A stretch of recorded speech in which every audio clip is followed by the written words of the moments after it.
Welcome to the Freegamw Don D podcast. Life, family, and business. Yeah. So listen, today I have Brad Coleman, the owner of CBR Group, on the podcast, and he's going to be talking about how sales changed his life. Brad, tell us about yourself, man. And first and foremost, man, definitely thank you for having me on this platform, man. I'm definitely excited. It's my first one. We're going to have a lot of fun, man, talking about myself, just talking about business alone. So me, man, I'm a youngest of four. My older brother, two sisters, come from a two-parent household like yourself, man. Just kind of just those things and what it taught. I was pretty much brought up from the same neck of the woods, man. So three boys, right now, I got one son in college at North Carolina A&T playing football. My other son, Joel, went to CDLs at 22. And I also have Jace at 7, man, who goes to school down here, man. He's doing phenomenal. So I'm just excited and ready to rock and roll, man. No, I like that, man. I know we were talking earlier about, let me go to the two-parent household thing. That sometimes there's like it's almost like we get penalized because we grew up in a good household. So before we get to all the sales and all that good stuff, man, like the background I think is important because we were chopping it up. I was like, man, yeah, man. So you got a dad in the house, man. Somehow, man, like you disqualified from certain struggles and conversations, man. Speak to that, man. So, man, as you know, man, having a two-parent household, man, it's definitely a gift, right? Because you was able to see a man and a woman, and you was able to see that dynamic every single day, right? Two people who made mistakes, two people who, got a lot of things right as well, and it kind of trickled down to us. But, as far as society, a lot of times we get that situation where, if you had a dad in your life, you're kind of mistakes, or you're not human in a sense, right?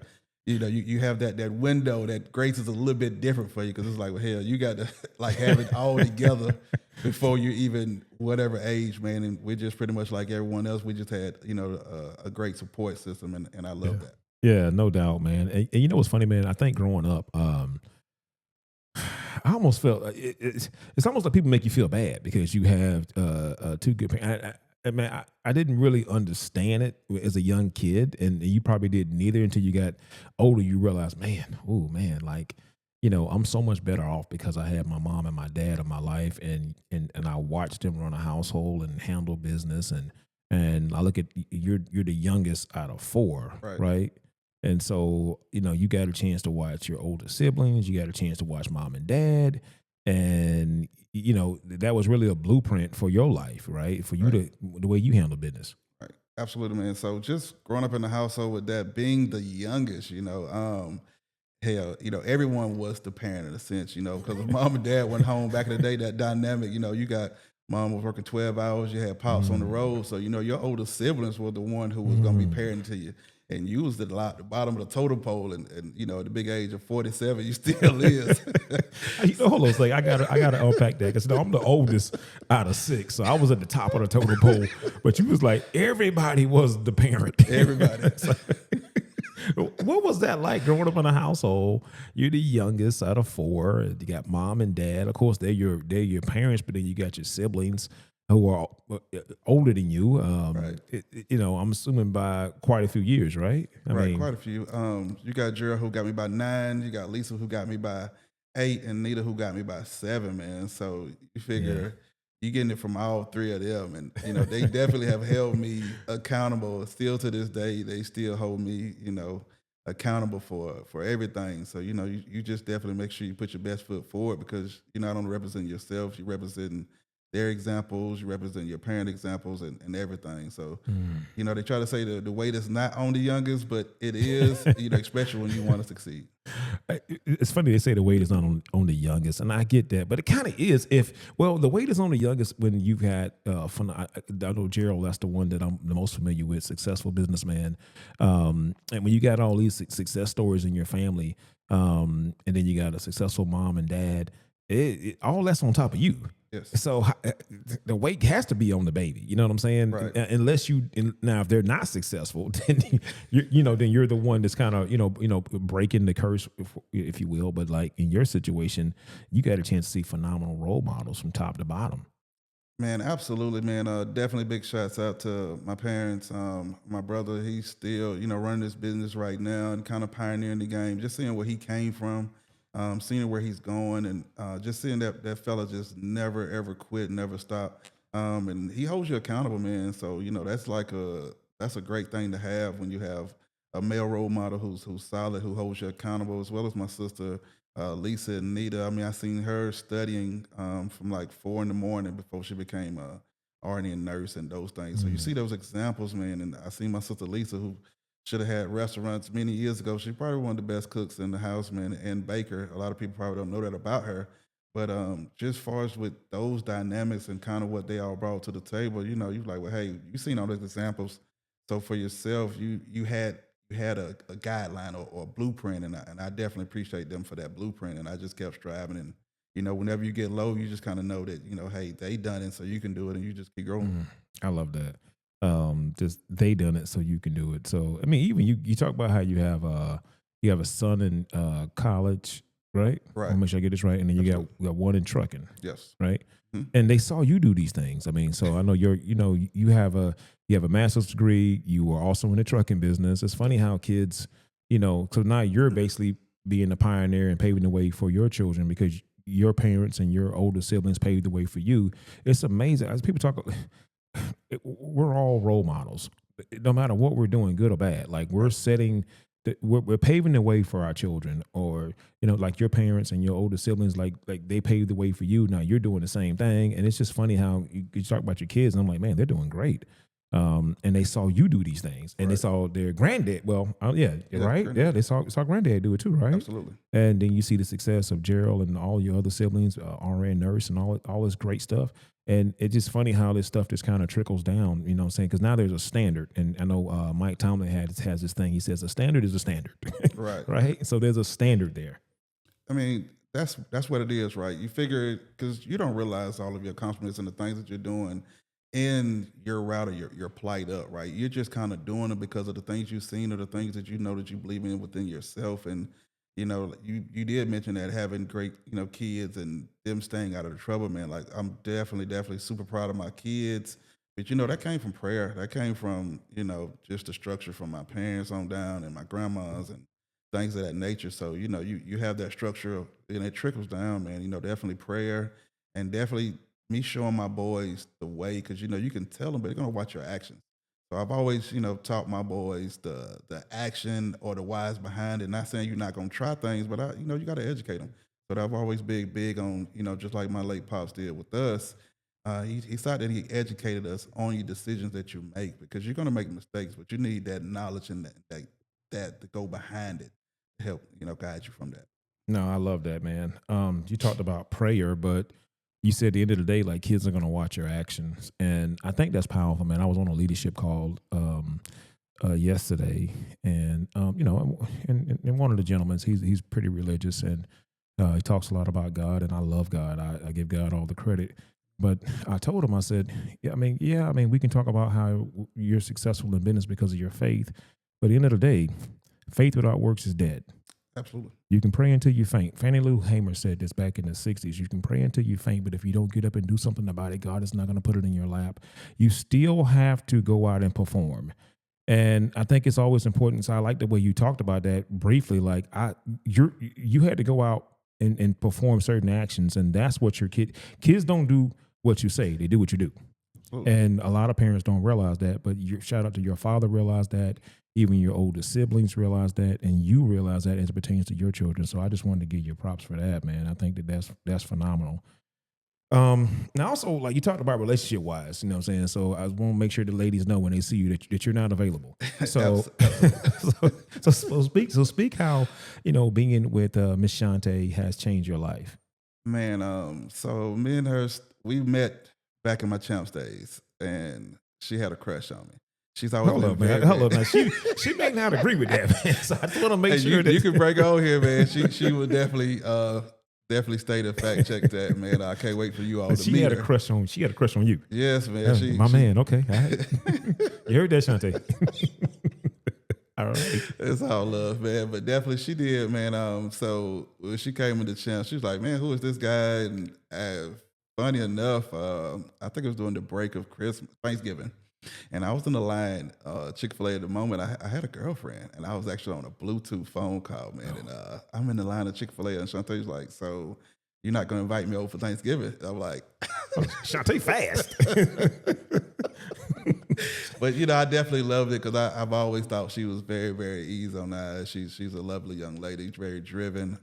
So fast forward, man, life happens, and all things work out for a reason, And I think if it's meant to be, it's gonna always be, and that's just how we connected. And from that point on, man, we just been rock steady. Definitely a great person, man. She's a very driven woman. I love that about her. She's definitely gonna go for whatever she wants. She's a business owner as well. We'll talk about it as well. You can follow her on Ink Diva and things of that nature, Bella Bonita Beauty. So, we definitely out here trying to make it happen, man, as entrepreneurs. And it'll be 3 years coming in June, man. And, we've been good. Yeah, no, I like that, man. I think I was telling you, me and my wife did an episode recently, and like, as a man, what is my biggest and most important investment? And I said, the woman that I married, the person that you're partnering with in life, male or female, women too. I mean, the man that you attach yourself to, men, the woman you attach yourself to, paramount to your ability to be successful in this thing called life. Who's on this journey with you? And I know with us being in business and sales, Brad, we know they talk about relationships, networking, and that's the same thing. People don't look at that when it comes to who you date, who you marry, who you engage to. Still, all that stuff is applicable. Like, who are you with? Right. When I see a man that's unsuccessful and he's married, I look at the woman. I say, oh, okay, well, yeah, I see. You know what I'm saying? Absolutely. And vice versa. I look at both of them, and you can just kind of tell why people are in the situation that they're in. And so shout out to Shantae, because I just truly believe when I see a man that's happy and looking a certain type of way, yeah, okay, I see what you got going on here, bro. Yeah, you gonna be all right, man. Yes, you know sir. You gonna be all right. So that's that. And so, like, education wise, I mean, so I know that you're in sales and you're phenomenal at that, but like, that wasn't always your path, right? So let's kind of let's unpack your education. Well, me, like I said, being the youngest, I definitely tipped it off a little bit just as far as doing something different. My brother's in the race car, my sister's in nursing, and my other sister's in, fooding and things of that nature. But I've always been the sports type of guy. So, just like anything, you had that dream of trying to make it as far as you can in the NFL and things of that nature. So I pursued that passion relentlessly. And played college football at South Carolina State University, national champs. Definitely shout out for the Bulldogs. And so having fun with doing that, playing sports. I remember when I first got on the team, I called my pops. I said, man, I made it. I'm on the squad. He's excited for me, as well as my mom and everything. I remember just coming home. So I got to stop you. So you were a walk-in, a walk-on? Yes, walk-on. Okay. South Carolina State. Yeah, man. Right. Earned my keeps there, man. So got on the team, played there for about 2 years under the great Willie Jeffries. And Coach Buddy Pugh, when he got there, he tried to, get me to come back out there. But at that time, I just focused on school and, things of that nature. So, yeah, definitely my schooling background of becoming a head coach. That was kind of going to be my journey, my plight. Like, hey, I'm going to make it to be a head coach. I'm going to be running the team, getting, state championships and things of that nature. But lo and behold, here comes sales and that arena.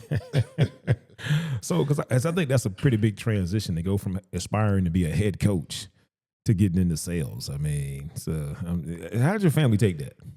I mean, they shouts out to my folks, man. They've always been, very supportive of things I was trying to do. Because they know if I stood very strongly on it, then I was always going to make it happen.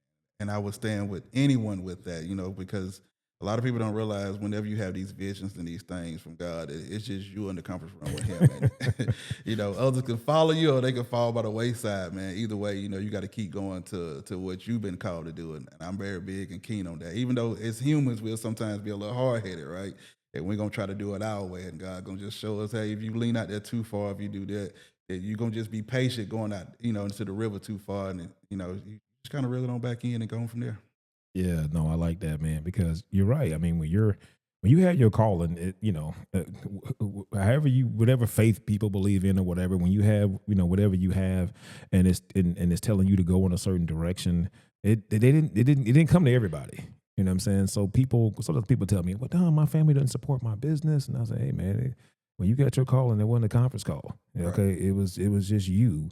And the thing about support is like, people are not people don't owe you support. I said to go out here and build something. You think about getting a little biblical here. When Noah was building that ark, nobody wasn't paying Noah no attention until it started raining. Right. That's what I'm saying. You know what I'm saying? You know what I'm saying? So don't Noah didn't stop building the ark to explain himself to every doubter and hater. He just kept building and let the rain do the talking. You know what I'm saying? That's life, man. So, and then you just go out here and handle your business, man. I guess if you'd been my son, I've been thinking like, man, you don't got a degree, you don't got your master's, man. You about to go get a job. You know what I'm saying? That's what I'd probably be thinking, So, but you got into sales and been super successful. Let's kind of talk about that journey. So you started off at a shoe store. Yes, man. When I came home, and shouts out to my homie Joy, who knew the manager at the time at Champs, who went to soccer on the state, and she was like, well, I know him, and it's not about what you know, it's who you know, right? Mm-hmm. So a lot of times, you're plugged in, or your name is in rooms you never even knew about, it, you never even entered, right? But if you're in that room, then you belong in that room, and that's what I fairly believe. And hold up, I gotta stop you there. So basically, your name was being mentioned in rooms you weren't even in. Correct. I always tell people that them the kind of folks. I don't know how to clock tea and all that kind of good stuff. Whatever the clock it is, I always tell people you need people around you that are speaking life on your name when you ain't in those rooms, and you need to get away from people who are downing you when you're not in those rooms. You know what I'm saying? And there's people out there like that. You know what I'm saying? So, but go ahead. I'm sorry. I had to get that. That was a word. Go ahead. No, it's all good, man. Definitely appreciate you noticing that, but. Yeah, man, when I started in Champ Sports in 2004, man, when you started it, and I was like, okay, there's a shoe store. I'm going to go in, I'm going to do my best, and wound up moving up fairly fast. I came in as a manager and moved up to a store manager in like 1 year. And from that point on, I've always been competitive, but I never focused on competing, if that makes sense. I always focus on my lane. And I think that's what makes me different from others, because if I could put myself, if I just focus and build on myself, then everything I obtain, I won't, I'm gonna achieve, right? So when I went to the Champs, we was big in stores out in Miami and Times Square, and I'm just in, little old Augusta, just making it happen and making those things. And, you being number one and you repeatedly doing that, and then others are following you. So, that allowed me to bring a lot of people on who are still my close friends to this day. You got like Mario McMath, Shanique, and Rick, and all those individuals, and a host of others. Shannon, if I forgot your name, sorry, but so many people I met through that place, and definitely gonna want to bring them on this journey as well. But just meeting good people. Did that for 4 years and really just took over, and that kind of paramount at light in the sales. Let me ask you this, man. So when you, because I didn't know this, you taught me something today when I talked to you earlier. So when you get a job at a shoe store, that's 100% commissions. So it's not 100%. It was an hourly. So it's hourly plus commission. So it's the amount of shoes you sell, accessories. Back then, you had the 289s. I'm sure people know about the 289s, man. You had the tall tees.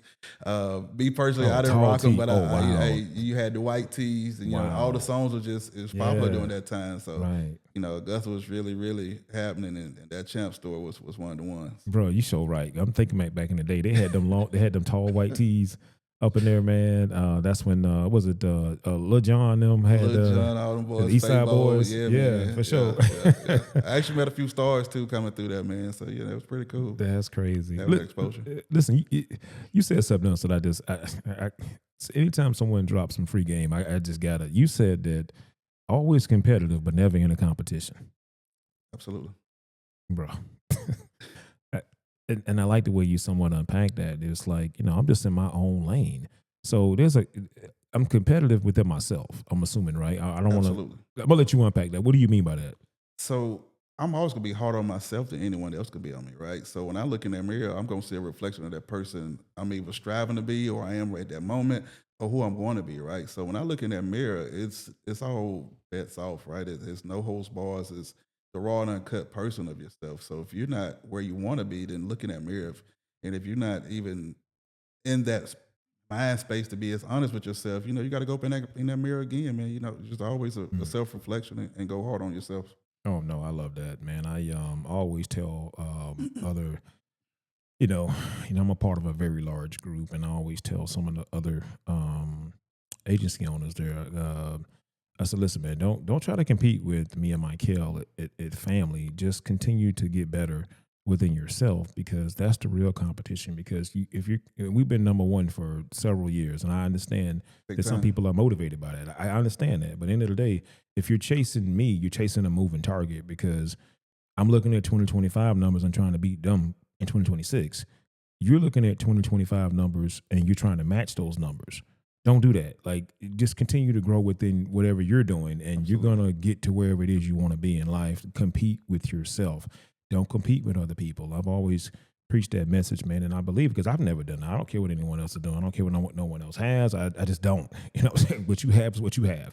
I'm in my lane, like you said. I'm in my own lane. I'm in my lane, and I'll tell you what, I'm gonna continue to do better in my lane, and that's the only thing that's gonna help me get to where I want to be at. So, shout out to you for understanding that. You talked about car sales too, man. So, so car sales and timeshare. Timeshare, I was like, man, bro, timeshare, man. You talking about, man, just no disrespect to timeshare people, but you talking about I don't know, man. I don't want to say nothing bad about timeshare people, man, but yeah. But go ahead, go into that, man. So after my challenge venture, man, we bought a home in Columbia, South Carolina, and I started car sales down at Classic Ford in Columbia, South Carolina, man. Shout out to those boys, Doggett, my frat brother Eddie, so forth and so on, man. We had a lot of great times down there. Those guys really taught me a lot. I probably one of the first times I've heard the term of, sometimes, Brad, you got to hit them right between the eyes. And what does that mean? What? So in sales, we always taught that everybody is not being so honest, right? Just far as the clientele or whomever, right? So if you ever want someone to be honest, or you ever just kind of need to stand them up, you got to hit them right between the eyes, right? So Okay. that was one of the biggest messages I learned, in sales, and just kind of, if you have the talent, yes, you have the talent, but knowing how to horn that talent in, right? Because talent alone ain't gonna get you to where you need to go. You need to know how to horn it in. You also need to know how to, make it look structured, right? So that it works for you. And that's what I learned in car sales, and just kind of following that system of it. Like, you go outside, you get them when you're on the lot, you bring them right on in, and you tell them to just follow you, and you just learn those teachings, and they're going to teach you the other things. So it was a really cool experience. I did that for like a year and a half. I was about to move up to the F&I management, and that coaching bug bit me again. And I said, you know what?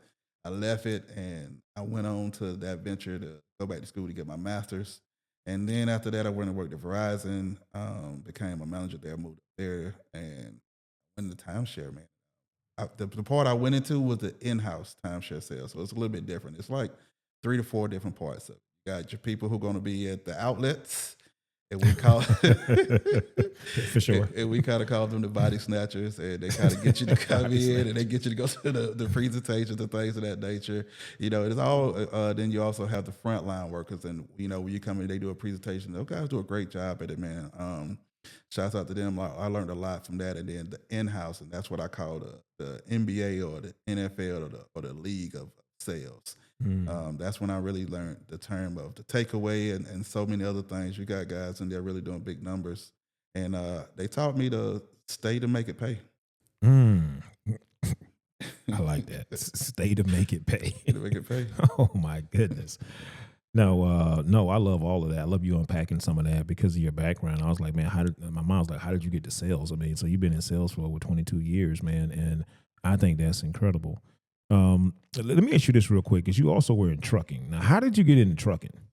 Yeah. So right after timeshare, I went to AT&T. I was elated to get back to Columbia because I was staying in Myrtle Beach at the time, which I enjoyed, Myrtle Beach, South Carolina. But I went with AT&T. I think I worked with them for about 4 years. Worked my way up to store manager, and on that plight, I became number one again. Met a lot of great folks in AT&T as well, and from AT&T, I want to say after that endeavor stopped and ended after COVID, right before COVID in 2020.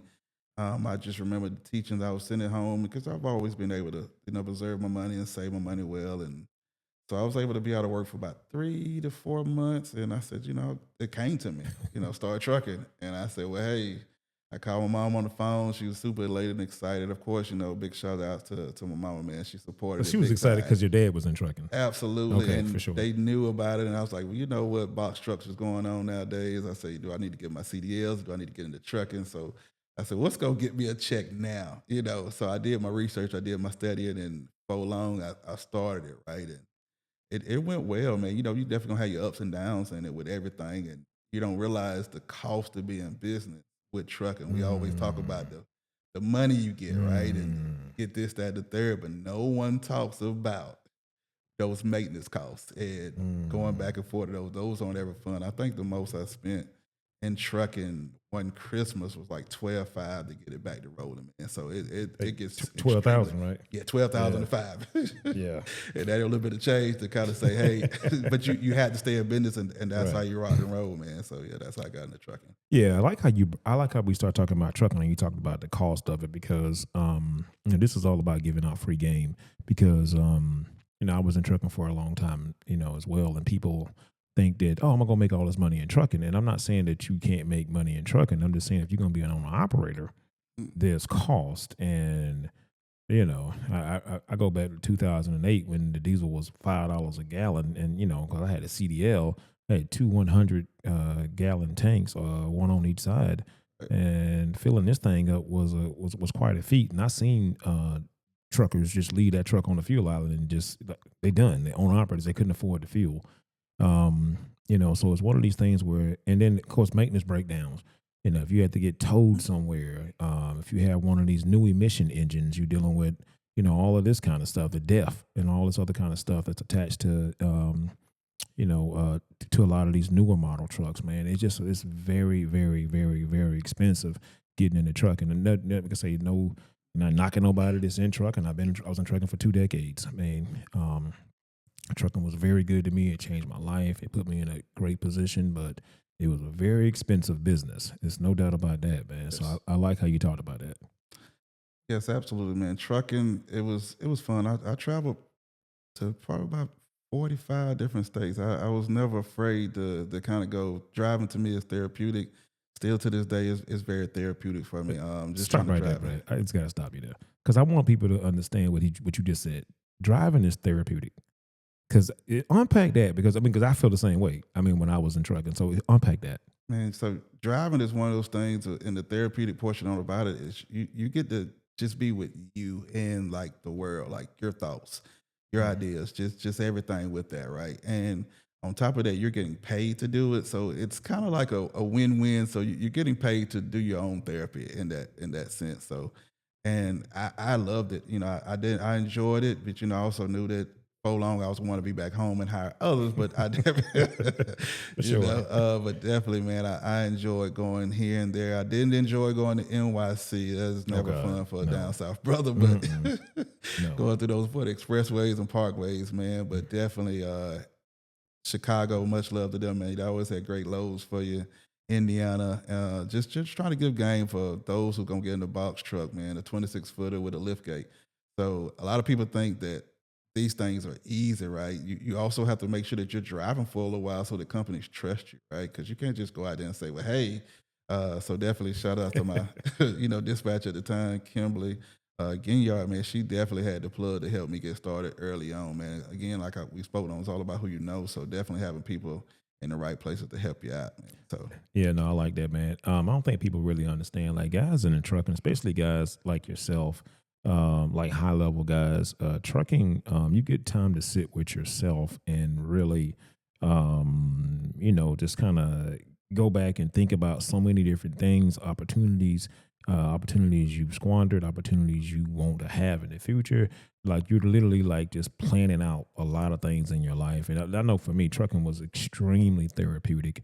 It really helped my mind. I mean, I did a lot of reading, a lot of listening to like podcasts and all kind of other cool stuff that really helped develop my mind because I had 10, 11 hours to drive. So there was a lot of therapy. And so I like how you said driving gives you an opportunity to sit with yourself because a lot of people don't want to sit with themselves. You know what I'm saying? Like they want to go out and be around other people because they're not happy with themselves. right. But I was so happy being in that truck by myself. I mean, I really was, man. And it sounds like you might have been too. So, I remember being in California, driving, first time going out to Cali. I remember being in Arizona, New Mexico, Texas, El Paso, just out there in the world by myself. And, I still checked in on family. They knew where I was, but it was just me and kind of just, you have that mindset of what conquering the world or just conquering your fears and just going, right? Because at first I was just kind of standing on the East Coast, and then I said, you know what, I'm going to take my butt to the West Coast. I'm going to go to Texas. I'm going to just really drive. I think the most I've ever driven, and DOT going to get me for this, was They ain't gonna get you done now. right. So. I'm doing that, man. I drove for 40 hours, man. Yes, I think I had like 3.5 hours of sleep. I drove from Portland, Oregon. I actually started to learn how to double up on loads, picked up another load in Tennessee and dropped it off in Charleston, South Carolina, man. I got home, but I drove 40 hours. Man, see, I thought I was doing something. I had picked a load. See, yeah. So my wife would probably say that. Yeah, he can relate to that, because I had one time where I came out the East Coast. I came out of like Boston, and I drove all the way from Boston over to like Oklahoma, and then from Oklahoma, no break. I just took another load from there down to Laredo, Texas. And back then, we were like, people listening to this like, man, these guys dangerous. Man, I was popping. They had yellow jackets back then with ephedra in it, and man, you was gonna stay up, bro. So, but you gonna crash. And so I remember getting down to Laredo delivering my load, and I had to take like 3 days off. My body literally could not. I couldn't go. I had to take some days off. So I did all of that, and then my body crashed because of the yellow jackets and everything I was taking to be able to run those loads. I mean, looking back on, it's very dangerous. So I don't, this is not something that I tell anybody to do. But back then, we would just find ways to run more. You know what I'm saying? So it was very dangerous. I mean, if I'd have did, looking back on it now, none of them. I'm looking back at it differently. Like, Don, that was, man, bro, bro. You had no business doing that. But yeah, I mean, we did what we had to do, what we thought we had to do. Right. You know what I'm saying, to try to make a living.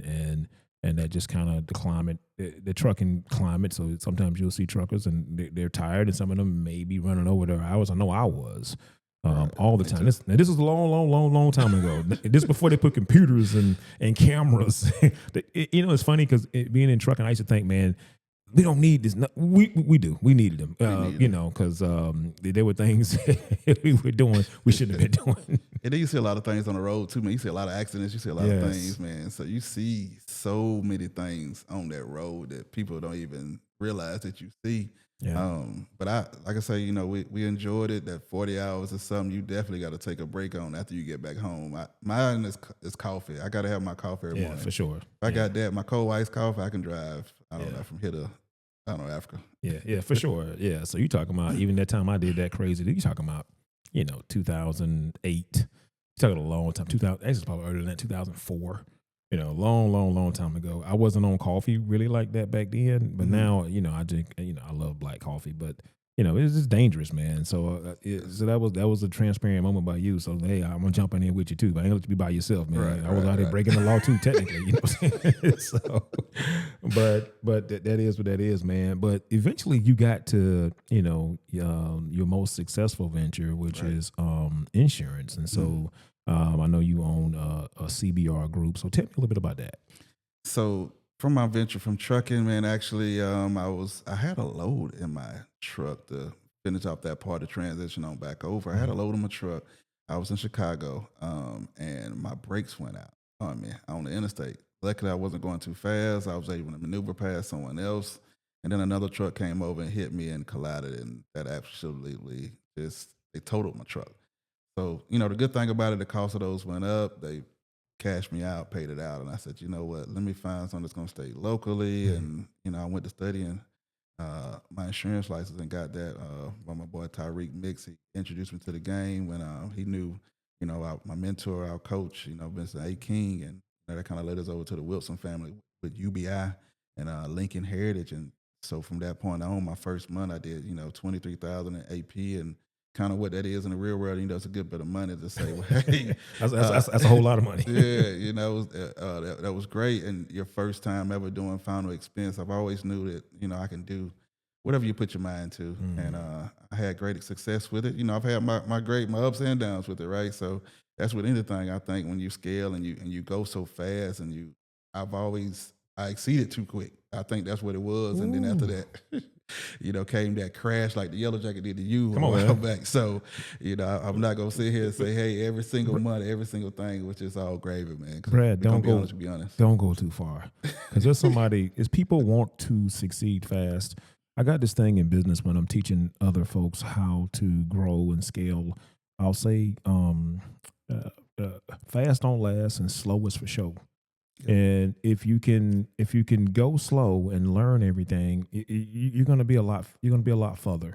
I've seen a lot of people hit the ground running fast, and they get so fast that they think that they're more than what they are. They think they've arrived before they've actually arrived, and those people always, if at some point, if they don't auto correct or intentionally decide, okay, let me slow down and let me just do this the right way. And, but sometimes when you're having success very, very, very fast and very early, it just gives you this false sense of, of security that you got it all figured out. And like you say, me, them Yellow Jackets, trust me, when I was popping them Yellow Jackets, I was feeling real good about myself. Absolutely. Until I got to my destination.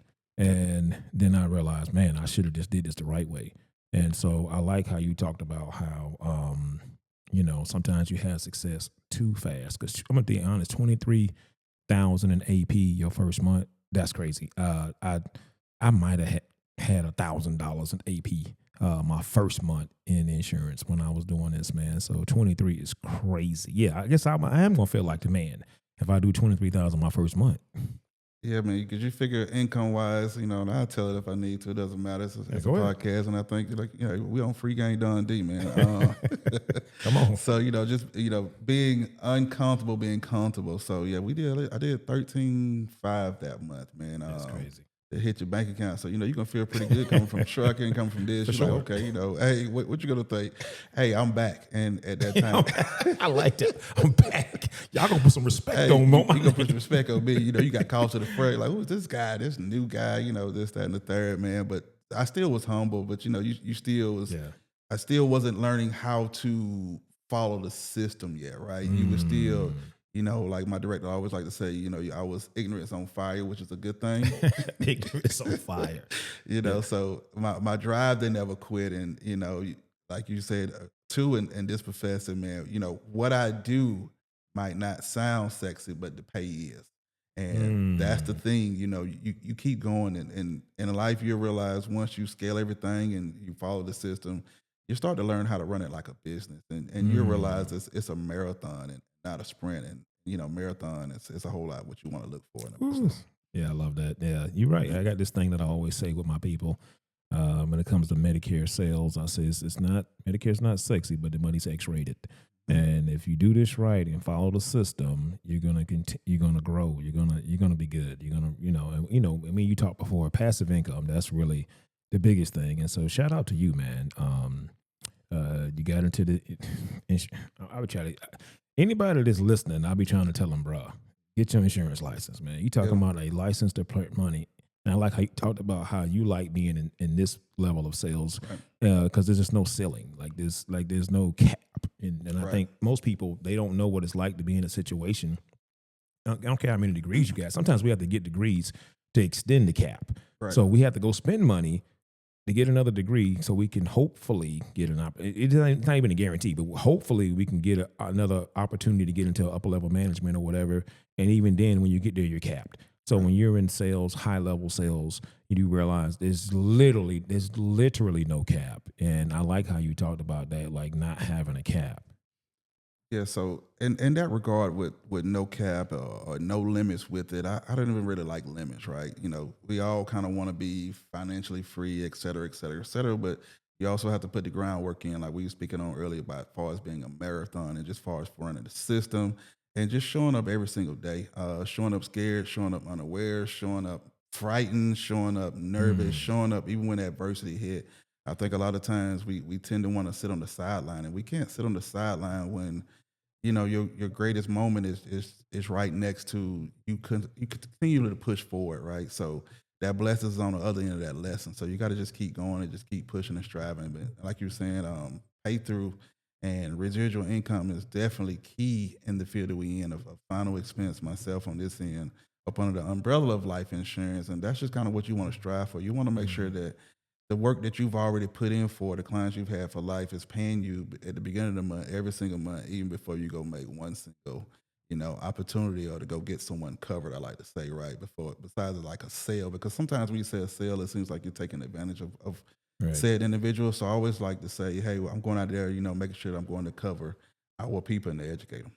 No, I like that, man. And shout out to you for being conscious of how people view sales. But I'm gonna be honest, I'm at a point in life I don't care how they view sales. Everyone is in sales. Yep. If you a doctor, let people start coming to that office and tell me, and then come and talk to me about your sales. Right. Everyone, if you're a lawyer, there's a billboard on every corner talking about get into an accident, call XYZ. That's sales, baby. Sales. Everyone's in. If you run for president of the United States, damn it, you better be a hellified salesperson. And Donald Trump is a president because he can sell. The best. You can say what you want to say. It doesn't matter. He can sell. Right. Everyone's in sales. So when I first got into this business, when I first got into sales, I was very cognizant and very scared. Man, I'm in sales. Man, I'm the boogeyman. I'm the sales boogeyman. No, bro. No. It took me some time, but then I started to embrace it. And when you start to embrace the fact that it's a book by Grant Cardone, Sell or Be Sold. And you either selling or you're being sold. Yep. But everyone is in some high level of sales. If you're a parent, guess what? You in sales. Your mama and your daddy sold you on who you are today. Your brothers, your sisters, they sold you on who you are today. You know what I'm saying? You became who you are because of the path that they laid, which was a sales job. They just didn't know they were in sales. You're selling to your kids, right? Everything your kids are gonna be is because they watched daddy sell. They just didn't know. They had no idea they was in a master class of sales. So, but go ahead. I'm sorry. I didn't mean to take that. No, you're fine. We got to pack one on. When you have to sell it to your ladies and your wives. Too, Come on, man. You have to be a great salesperson. Come on. Come on. Listen, all right. Shantae sold you. She came up to you and sold you. You know, and then I had to resell her later on in life, man. Everybody's in sales, man. People just be tripping, man. Like I'm too good for sales, bro.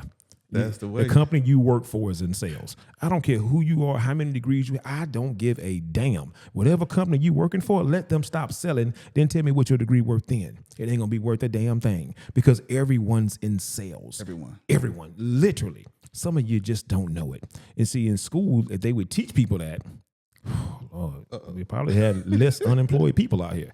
You know what I'm saying? But people out here, thinking that, I'm too good for that. No, you're not. You're in sales. You know what I'm saying? If you're trying to get a promotion on your job, you're trying to sell your upper management that you're worthy of a promotion. Yep. You're in sales. And then they're going to have to sell their managers and their leaders that you're worthy of the promotion. Everyone's in sales, man.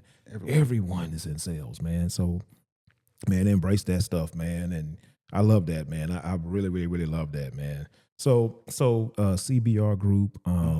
So I know you're growing and scaling that. Now, how about we talked a little bit about that too, man? Like, I think I was telling you, like, one of my favorite books is Buy Back Your Time by Dan Martell. Another one, The E-Myth Revisited by Michael Gerber, which are books where people are scaling and growing. Like they go from being, especially Michael Gerber, The E-Myth Revisited is basically a book about how, people, it was a story now about a lady that she used to bake cakes, but then she wanted to start a bakery. A whole different mindset is required. You know what I'm saying? Like I told somebody the other day on a leadership call, I said, some people, just because you learn the lesson does not mean you can teach the lesson. Right. Some people are great at learning the lesson and they can go execute that lesson. It does not mean that they can go out and teach the lesson to someone else. A different skill is required to go out here and run a business and teach the lessons to other people and make them successful. So when we were talking about like scaling and growth and how, me and my wife built our business, I was telling you, I said, hey, a different mindset is going to be required. Now, when you're out here marketing and branding yourself, it's not just about marketing and branding the fact that you write policies. No, I'm the opportunity maker. You want an opportunity in this business. I can make that happen for you. CBR Group can make that happen for you. So it's just a whole different train of thought going from, being a technician, being an agent, whatever it is, to becoming an agency owner and a whole business. And that's how you scale and grow. So let's talk about how you kind of changing your mindset and the way you're growing and scaling your business.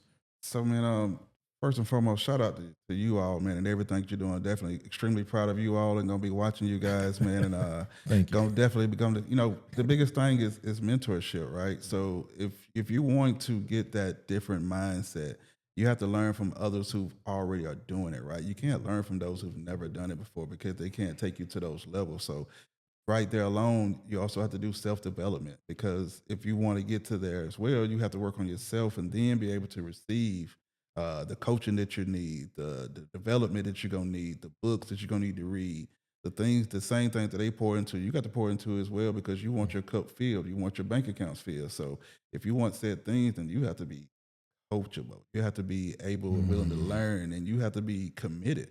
A lot of times people aren't really as locked in as they say they are. They'll say it with words, but do they show it by action? Do they show it by showing up? And do they show up when they're uncomfortable? Do they show up when the adversity is hitting them in the mouth? Like, you got to really show up for these things that you say you want. Yes, it always looks great on the other side, when it's the finished product, like, you all, but even then, good.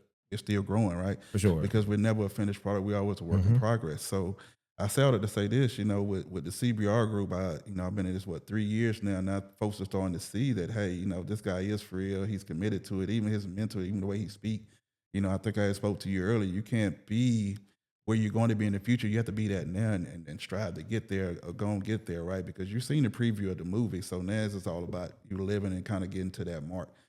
So that's just the plight I'm on right now. Just kind of my team, those up under me and my team, just kind of, I call them business partners, man, because that's what it is. They're going in business with you. And not everybody's built to fit your team, your organization. You got to make sure you get the right fit too, because just because they have a life insurance license or they have a health insurance, license, doesn't mean that they fit your culture and the system. And that's kind of what we implement over here with CBR, and UBI Mid-South, Team Elite, and just UBI as a whole. It's about our system. We got to make sure you fit our culture and our system.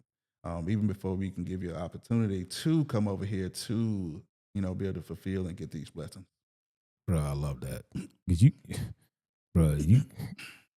you gave us so much game right there, bro. It's just so much there. You talked about fear, and I always say when it comes to fear, because when I have whether it's someone that is trying to grow an agency or scale an agency, or if it's an agent that's looking to just get into business, and they'll be a little afraid. And I say, listen, the only difference between the fear that you have and the fear that I have is that I'm gonna do it anyway. It's okay for you to be afraid, do it anyway. I'm not gonna tell you, oh, don't be afraid. Now I'm gonna say, you afraid, do it anyway. Right? You're gonna have to go through the fear.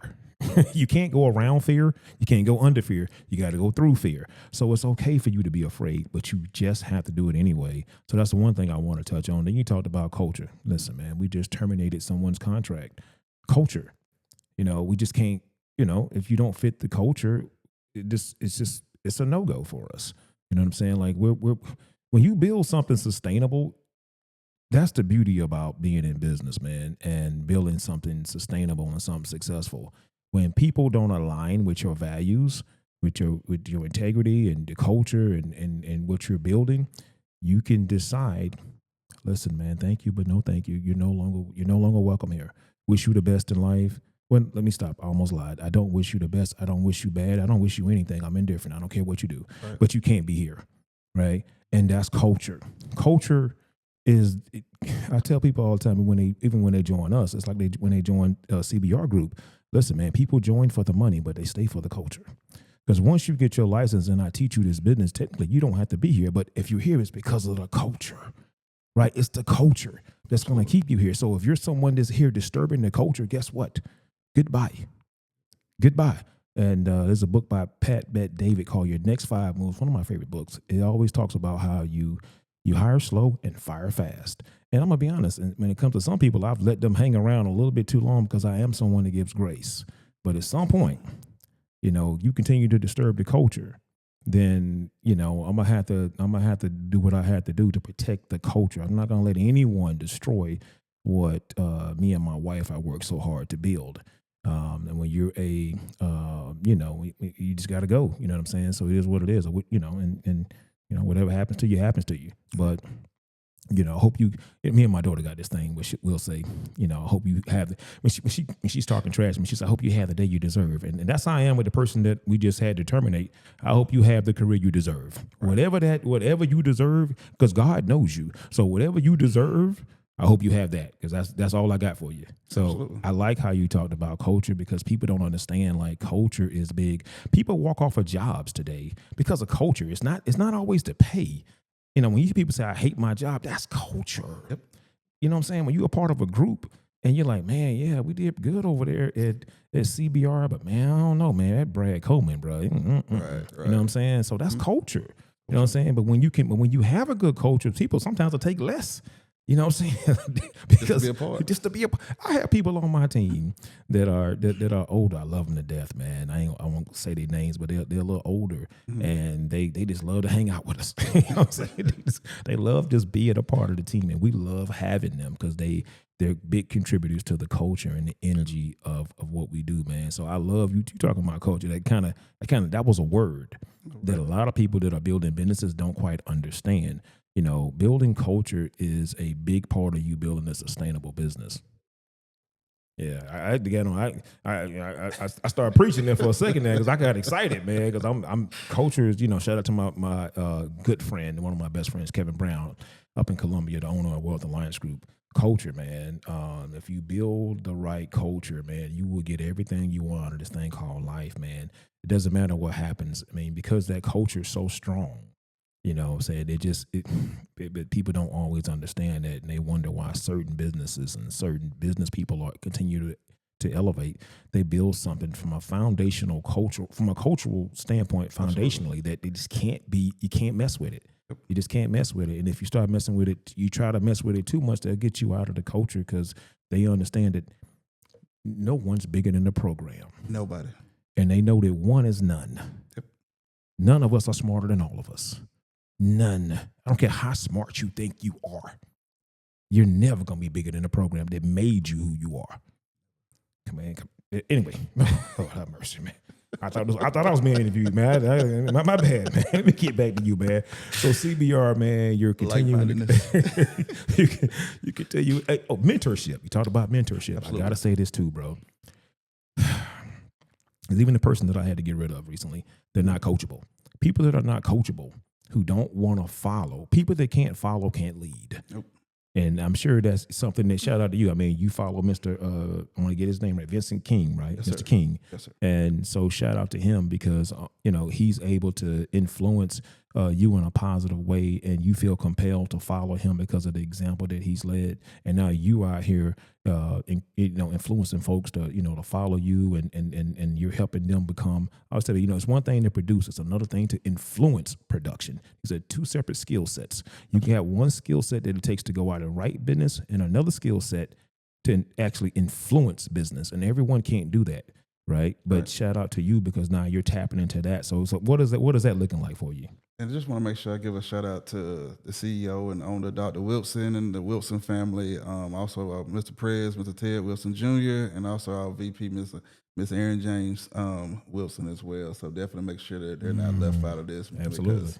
Because like you were just mentioning earlier, man, it's the culture, and the culture that family has built alone is like major, right? That's the reason why you want to push harder for a family like that, man, because they have your back, and they definitely have had your boys back, and so definitely shouts out to them, man. Much love. So yeah, man, just culture, energy, just everything that you want to tie into your team is kind of like whenever you're building something, like you were stating earlier. If the foundation is solid, everything you bring in there going to be a piece towards that foundation to help build it up to where it needs to be.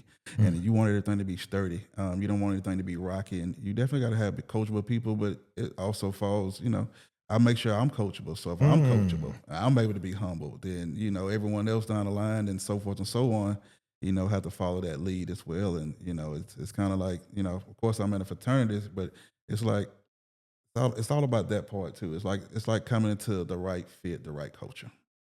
I love that.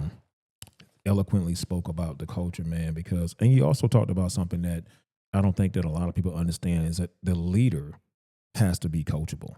And that's even something that me and my wife are constantly working on. No matter how many people that we lead, we're always reading, we're always learning, we're always listening to other people that we respect, and just kind of continuing to get better. Like you say, you've never arrived. When people start to think that they've arrived, And that's when, you know what I'm saying, they get that reality check to know they have it because you're always arriving. You know, success is one of these things. It's like it's an ongoing thing. Like it never stops. You know, I remember years ago, shout out one of my brothers, Rashad. He was like, I don't know, it was like 3-4 years ago. He was like, "Man, you made it." And I said, "No," I said, "I'm making it." And he couldn't quite get it, you know what I'm saying? And I understood, you know, but I said, "No, I'm making it, bro. It's an ongoing thing. I've never made it. No one has made it, but I think there's some people who like things to go fast or whatever, like they get to thinking that they made it before they've actually made it. But I'm always making it. Even now, I'm still working hard, continuously finding new ways to grow and scale and do things differently and do things better, man. So you talking about culture and the foundation. Like I said, you know, I love my brother Kevin Brown, Wealth Alliance Group, man. Just phenomenal culture from day one. The thing about the foundation is that you can replace doors. You can think about a house. And you can replace the doors. You can replace windows, roof.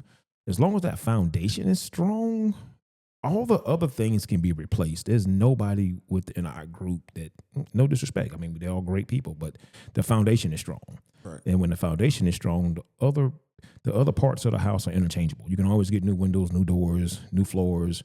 But if that foundation is cracked, you can put all the new doors, all the new windows, all the new roofs. It don't matter because the foundation is cracked. And so I'm just really big on foundation when it becomes to business, when it comes to my marriage, when it comes to anything. You know, that's why when I see young guys that tell me that they're in a relationship, man, hey, honesty is important, but not nearly as important as transparency. So when you have an honest, transparent relationship, shout out to you and Shantae, you guys can build something really, really, really special together, man. So foundation, man. No, I just love you talking about foundation, bro. Anything else you want to say about that before I move on? No, man, You good? That's No, I love that, man.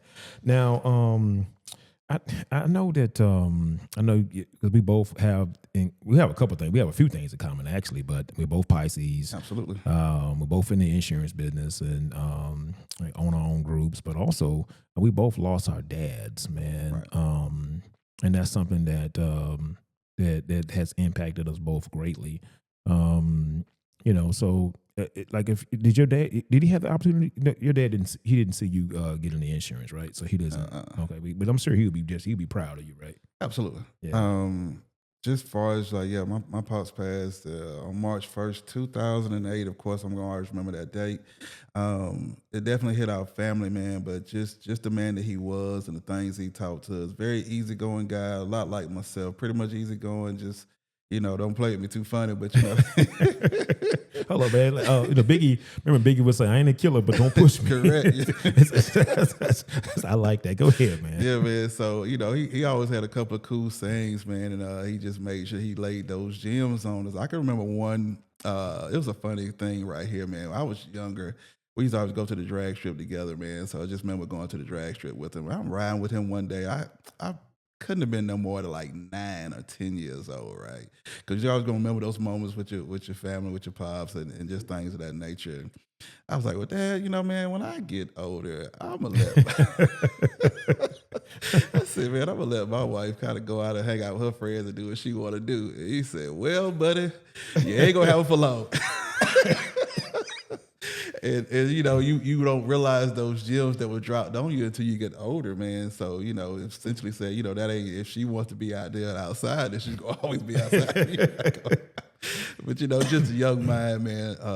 So mom would come to the drag strip too. No, it was just father and son side. Me, okay. Gerald, and Pops, man. Okay. Gerald got older, so he was driving himself. So it was just me and Pops riding up there. Okay. Yeah.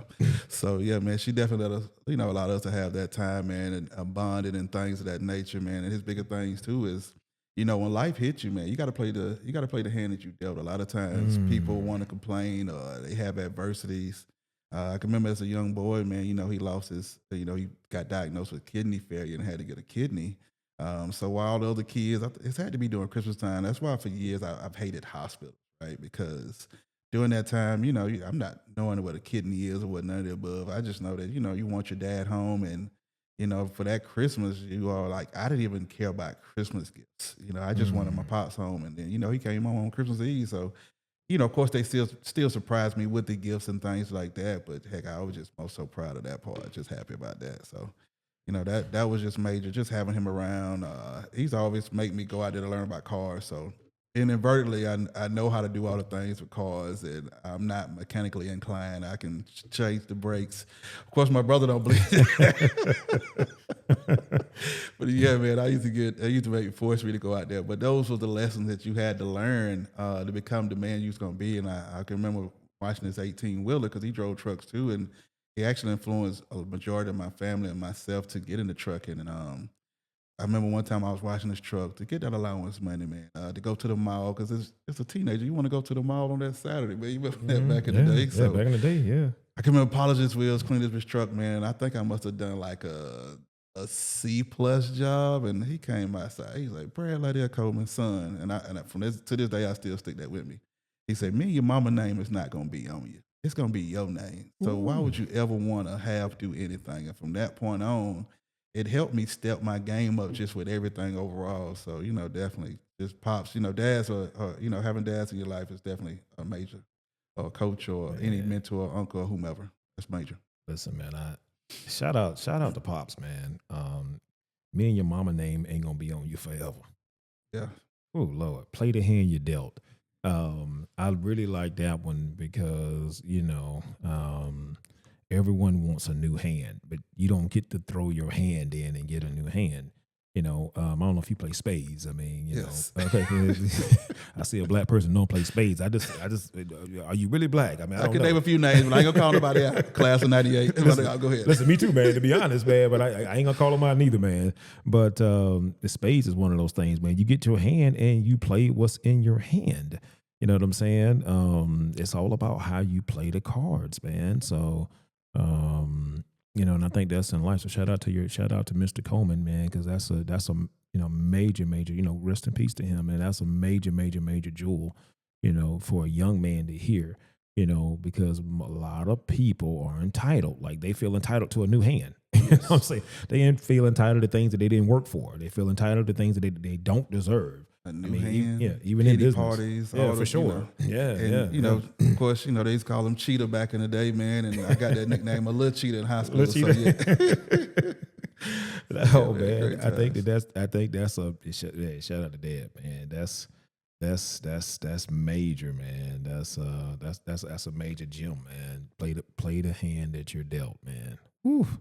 Yeah, and so I know you talked about mama being the rock of the family, because I guess I'm coming back to family because when I look at CBR Group and what you're building, it reminds me of kind of what we do with our business. Everything comes back to family. Our business is family financial, and it's family. Like all of our brokers are family. Like we're in this together. But sometimes with family, I got to cut people off, and I still love y'all, but right. you just can't.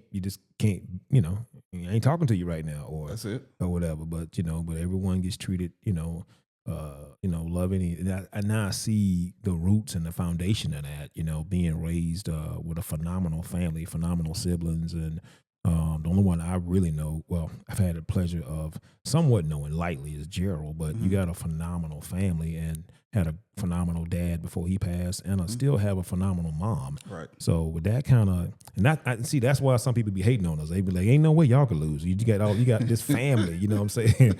But it's a lot of expectation that comes with having good, hardworking, honest, God-fearing, family members, man, that go out here and make things happen, man. It's and with you being the baby, man, that still was a lot to live up to. And now you're doing it even in business, man. But that's where all that stuff comes from, man. You show me someone's background, I can tell you a lot about, that's why, people do background checks. Yep. People don't be putting all this stuff together, man. You looking for an opportunity, what do you do? I'm going to do a background check. I'm going to do a credit check, because that's still essentially a background check. Yep. Everything, because your background matters. And your background has been phenomenal. So shout out, man. Yeah, and you can still speak to that if you want to. I just wanted to give your folks their props, man, because who you are is not an accident. You know what I'm saying? Oh yeah, absolutely, man. And just as far as my mom, man, just being the rock of the family and the one who's held it down for many years and really taught us the game and the foundation, man. That lady there, she has supported, of course, me being the youngest. They always think I get my way with her. I mean, maybe I do, maybe I don't. I don't know. But you know what? Though, let me say this real quick. You being the youngest, you probably do, because the oldest kids, they be, because I'm the oldest. I definitely was somewhat, I didn't do what I was, and then most, I know Rashad and Malcolm and we was all kind of, the baby boy. Shout out to baby boy, my baby brother. He's just like you. You do everything by the book for the most part. So, so you probably were the easiest to raise. I would say I'm pretty easygoing, chill. I don't let a lot get to me, man. It kind of just rolls off of me like that. I don't take a lot of things too personal. Life is what it is. It's what you make. I'm big on nowadays perception. I think a lot of times, if you change your perception, you can change your view on things, right? You can wallow in it, or you can look at it from a different lens. If all things happen for a reason, then that's just a reason, right? You know what I mean? So, and a lot of times people are thinking things are easy, and nothing is really easy. It's just how you look at it, right? Or how strong you've had to endure. So just kind of with the self-development and coming from, an amazing family and a praying mother, and just that woman, I don't even think I've heard her play one old school music. It's always been gospel my whole entire life. So, just seeing that faith in her and instilling it into the family and keeping the glue of the family together. 'Cause I want to say she probably was the brains behind the teamwork and looking like this and that. And like we were speaking on earlier, like scaling the business back, they scaled the family back for years to have later, looking at it now, she has a home that's paid for. She's been retired for, I don't know, for quite a while. Probably like 2009, and haven't even looked back to go back to work, man. Wow. So that's what real goals are. She has since then, remarried to Mr. Jack, man, and that fella, man, he's a pioneer in the game himself too, man. That guy don't get, a part of the credit he probably deserves, but he's definitely a major pioneer, man. They just kind of travel together and live life, and that's kind of what you want when you get to that age. You want to be able to live smooth, and So, man, they definitely are amazing examples. I don't look at the superstars. I look right there in my house, so I got them all right there. Come on, man. And all of the neighborhood, with yourself, man. Preach, so man. I don't have to look at people who we don't know. I can look at the people who I know who are doing it. So I know it's obtainable, man. It's real. I think I wanted to end the podcast right there, man. All right, bro. Hey, my celebrity was my dad, so I get it. My dad, my mom, the way they did stuff, it's like I didn't have to have celebrity worship. So I feel sorry for people who are, who don't have that. You gonna never see me posting about no. I don't give a damn about none of these people, man. I have no dog in the fight. I do not care. No, I definitely love that, man. I like something that you said that your mentor said, Mr. Vincent King. You said, he said, if I can change the way you think, I can change the way you make money. Right. And I think I like that mainly because I tell a lot of folks when I'm talking about financial literacy and finances and money, I'm not picking on someone because they don't have money. It's because when someone's broke is a mindset. It's not a number in your bank account. A lot of people think that it is. They think that, oh, if I had this amount of money, I would be successful, but you would not be. So when I tell people like that, my wife, Michael, is my biggest investment because I could lose it all and I can get it all back. And my self-development, your self-development, the self-development of anyone watching this, that's their biggest investment because, the things you have can be gone tomorrow. Right. But if you develop yourself and you have a rich mindset, then you can, everything else you can bring into fruition, right? So, so it's all about self-development. People take that lightly, but it's real. I mean, energy, you talked about energy. I believe Absolutely. That too. I believe energy, find people with the energy. Yes. Find the people want to be around people with energy, right? They want when I have people sometimes when they call me, like an agent, if an agent calls me or an agency owner calls me for something and their energy is too low, I say, hey, I need you to hang up and call me back. Yes. I need you to pick that energy up. There's a book by John Gordon called The Energy Bus. You may have read that. It's a phenomenal book, really short read, but a phenomenal book about energy and how energy it's contagious too. Like it's, you got to make sure that your energy is right. And when you're in sales, if you're in sales and your energy is bad, forget it. You might as well go find something else to do. You have a hard time. You're gonna have a broke time. Yes. That's what kind of time you're gonna have. But people with the energy, people that are alive, hey, I mean, it's different with them, man. So shout out to your mentor, Mr. Vincent King, because I think that's definitely some real stuff. If I can just change the way you think, man, which is hard, because most of the way we think, we inherit these thoughts and beliefs. We're raised in these environments. It could be mom, dad. I was telling a young person one time, I said, a lot of your self-limiting beliefs come from your parents, and they're not bad people. It's just that they got self-limiting beliefs. I mean, most of our self-limiting beliefs, they all start with the way we were raised. You know what I'm saying? So we have to mentally, even though we're physically in these environments, we have to mentally get out of these environments, right, so that we can take the self-limiting beliefs, off of our life and realize so much more is possible, man. So shout out to you for, first of all, not being raised in a household like that. Shout out to mom and dad, and shout out to you giving some, shout out. I got to give you some credit here. Giving love to stepdad, mainly because when my father passed, I wish my mama would bring another man by that house. I'm joking. I mean, I want mama to see this and she'd be like, I can't have no boyfriend. No, it hadn't been that long. I need you to, to chill out. So, man, she watched it. She gonna get mad. But no, shout out to you for giving love to stepdad. I think that's big, man. Right? Stepdad, right? I want to be absolutely. disrespectful. Good people, man. Good people. Yeah. He also helped me with trucking. He the one told me to go to Penske because they take care of their trucks, and just you got to just always be open minded to listen to people, because Mr. Jack is now 87, so he didn't get there by just stumbling across things. It's a lot of wisdom, man, that I just really soak up, from them, and all the time. And you can't know everything. If you close your mouth and open up them 2 ears, you're gonna learn a lot, man. They say a wise man hardly ever speaks, and that's why I just sit back and I watch. I love that, man. Me and my wife was at a conference out in Vegas last week, and we heard a agent on the stage say, "I'm the smartest person in every room." And I said, "Okay, this person ain't gonna make it," because if you think you're the smartest person in the room, that right there is probably one of your biggest downfalls. Because first of all, you're not, but the fact that you think you are, that's a problem for you. You know what I'm saying? So shout out to you listening, man. And, smart people listen. And here's another thing, man. It's a smart people learn from their mistakes, and wise people learn from the mistakes of others. Correct. And that's why you listening to Mr. Jack, and he's been, he putting you on game. First of all, people don't always put you on game. No. So when someone puts you on game, it's your job it's to your best interest to listen, not to think that you know more than them. Right. If they've done things that you haven't done, at least be smart enough to listen.